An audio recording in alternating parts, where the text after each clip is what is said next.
See you in the garden. Well, hey guys, today I'm here with my seedlings.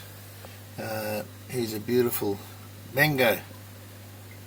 So, look, this is how I grow my seedlings. Some cabbage back there. Pretty sure that's tatsoi. Yes, pak choy, but it's not red. Yeah, oh, there are a couple of reds down this end, but now I have 4 lights here. They're 200 watts each. They use a fair bit of power.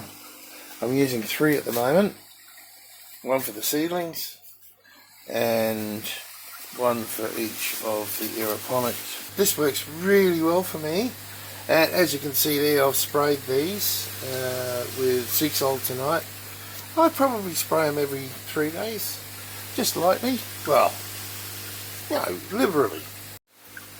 So I think these are about 7 days away from going into the NFT channels.